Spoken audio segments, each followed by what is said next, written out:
कर्नाटक में भारतीय जनता पार्टी के विधायक के बेटे मॉडल के रंगे हाथों 40 लाख रुपए घूस लेते पकड़े जाने पर कांग्रेस हमलावर हो गई है और कांग्रेस की ओर से राष्ट्रीय प्रवक्ता सुप्रिया श्रीनेत ने मीडिया से चर्चा करते हुए कहा कि कर्नाटक में कोई भी काम के लिए 40% कमीशन देना पड़ता है। उन्होंने ये भी बताया कि 7 करोड़ 20 लाख रुपए जब नकद बरामद किए जा रहे हैं तो अंदाजा लगाया जा सकता है कि भ्रष्टाचार किस पैमाने पर किया जा रहा होगा। वहीं उन्होंने ये भी कहा कि रंगे हाथों पकड़ा गया अधिकारी इससे पहले एंटी करप्शन ब्यूरो में भी काम कर चुका है। ये किसी फलाने ने ढिमकाने ने नहीं बताया था। इस घूस के बारे में टिप ऑफ देने वाले भी श्रेयस कश्यप थे, जिनका ये टेंडर था, जो टेंडर के थ्रू आ रहे थे। उनसे 81 लाख की डिमांड करी गई थी। ये शायद पहला इंस्टॉलमेंट आया था 40 लाख का।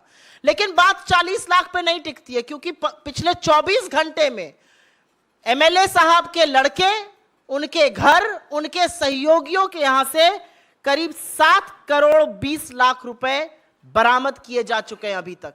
ये छोटी मोटी रकम नहीं है। ये टेंडर को लेकर जो हेरा फेरी होती है, जिसको पेसीएम सरकार कहा जाता है, ये उनकी असलियत है। और इस सरकार की असलियत बताना इसलिए जरूरी है क्योंकि हमने इनको 40% कमीशन वाली सरकार कहा तो इनको बड़ी आपत्ति हुई। लेकिन ये हमारे शब्द नहीं थे, ये कर्नाटक की कॉन्ट्रैक्टर एसोसिएशन, जो रिकॉग्नाइज संस्था है कर्नाटक सरकार की, उन्होंने लिखित में प्रधानमंत्री मोदी को यह लिख कर दिया है कि कर्नाटक के हर कॉन्ट्रैक्ट में 40% कमीशन देना पड़ता है। 2 लोगों ने आत्महत्या तक करी है तंग आकर, और आत्महत्या करने वालों में कांग्रेस के कार्यकर्ता नहीं थे।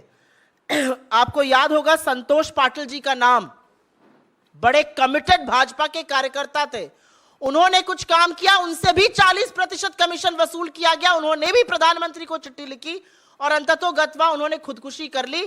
ईश्वरप्पा जो पीडब्ल्यूडी के मंत्री होते थे, उनको आनन फानन में हटाया गया था, फिर इन्होंने ही क्लीन चिट देकर वापस ईश्वरप्पा जी को मंत्री बना दिया।